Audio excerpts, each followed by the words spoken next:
আমার আল্লাহ বলেন, হে পৃথিবীর মানুষ, হে আমার বান্দারা, তোমরা দুনিয়ার মধ্যে কি ইচ্ছো আমি তোমাদেরকে দুনিয়ার মধ্যে পাঠাইলাম।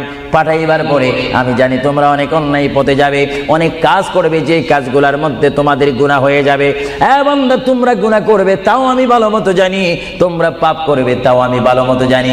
বান্দারে, পাপ করার পরে, গুনাহ করার পরে একাই কি মসজিদের মধ্যে তোমরা কেঁদেছো, রব্বানা যালামনা, বলেন রব্বানা যালামনা আনফুসানা ওয়া ইল্লাম তাগফির লানা ওয়া তুরহামনা লানাকুনান্না মিনাল খাসিরিন বলে বলে মসজিদে কেঁদেছো, আসরের নামাজ পড়ে কেঁদেছো, যোহরের নামাজ পড়ে কেঁদেছো, মাগরিবের পড়ে কেঁদেছো, এশার নামাজ পড়ে কেঁদেছো।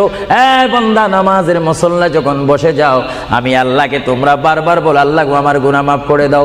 তারপরও আমি তোমাদের গুনাহ মাফ করে নেই। তারপরও তোমরা নিশি রাত্রে, মানুষ যখন ঘুমে যায়, তোমার বিবি যখন ঘুম যায়, তোমার ছেলে যখন ঘুম যায়, তুমি নিশি রাত্রে ঠান্ডা পানি দিয়ে ওযু বানিয়ে নামাজের মুসল্লায় বসে তুমি আবার যখন ডাক দাও, রব্বুল আলামিন, পৃথিবীর কোনো মানুষ আমার গুনাহ সম্পর্কে জানে না, তুমি আমার গুনাহ সম্পর্কে জানো। আমি এমন গুনাহ করেছি আমার বিবি জানে না, বিবি গুনাহ করেছে আমি জানি না। আল্লাহ, তুমি সব কিচ্ছু জানো। হে আমার প্রভু, তুমি আমাকে মাফ করে দাও। আমার আল্লাহ বলে, তারপরও যদি তোমাদেরকে আমি মাফ না করি, তারপরও বান্দা তোমরা আমার রহমতের দরজা থেকে ফিরে যাইও না। আমি তোমাদেরকে হুকুম দিচ্ছি, ওয়ালাউ আন্নাহুম ইয যালামু আনফুসাহুম জাউকা, বান্দারে যদি গুনাহ করে ফেলো, আমার রহমত থেকে মুখ ফিরে তুমি চলে যাইও না।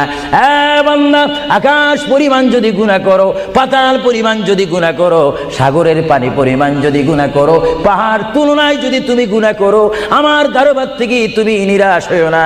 বান্দা, আমি তোমাকে একটি রাস্তা পাঠাই দিচ্ছি, একটি পথ তোমাকে আমি দেখাই দিচ্ছি। সেই পথটি কোন পথ তোমরা জানো?